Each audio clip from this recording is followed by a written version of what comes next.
Okay, today I'm going to show you how to make a basic white sauce, and this white sauce can be used as the start to many other sauces. The first thing you need is a warm pan, which I have here.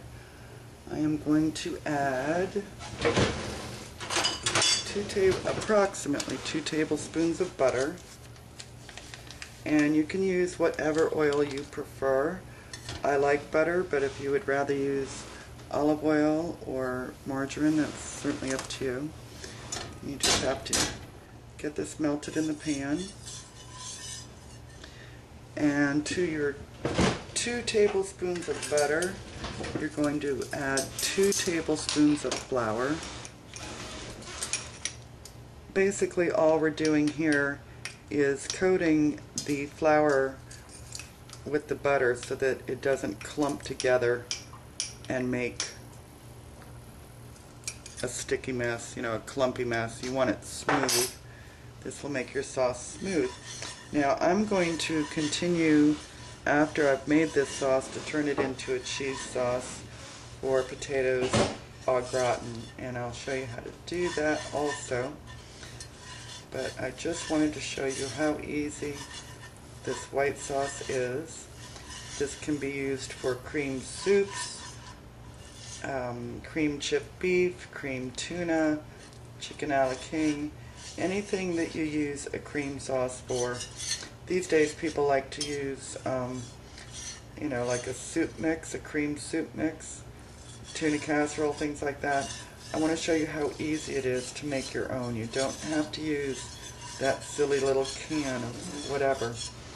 Now you just want to cook the flour and butter for a minute, just to kind of take that raw taste away from it. I'm going to turn my heat up a little bit. I'm also going to show you in another video how you use the same mixture of oil and flour to make what's called a roux. A roux, you would cook this until it's a nice chocolatey brown. It doesn't thicken as much as this sauce will, but it gives a nice nutty flavor to soups and stews, and I'll show you that another day. But once we've let this flour and butter cook up for a minute or two, we're going to start adding cold milk.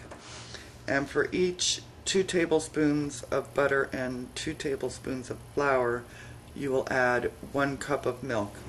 I'm just going to eyeball it because that's just the way I roll. You want to start a little bit at a time. Again, this is so that you won't get clumping. You want to stir that until it's smooth, and then add a little bit more. And you're just going to keep doing this until your 1 cup has been added. Once all your milk is incorporated, then you're going to cook it, continuing to stir over, I'd say, a medium to medium-high heat until it thickens. And I will continue to do this, and then I'll come back once we've got more going on here.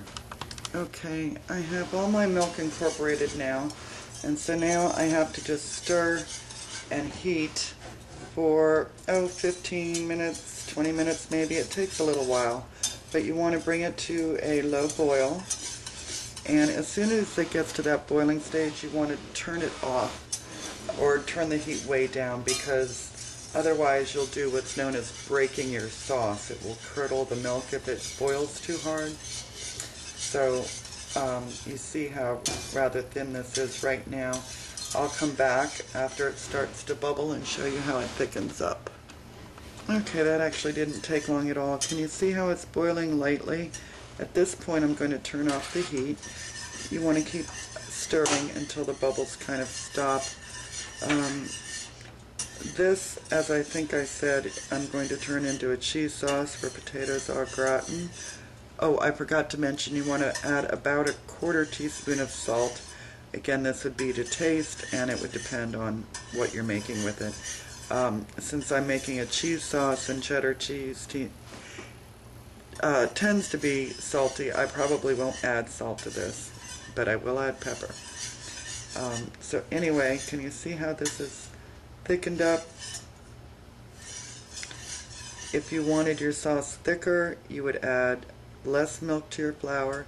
If you want it more liquidy, which in fact I do, you would add more milk, which I'm going to do for my potatoes au gratin, because they will continue to thicken up as they cook in the pot. So that's your basic white sauce. Thanks. Take good care, folks.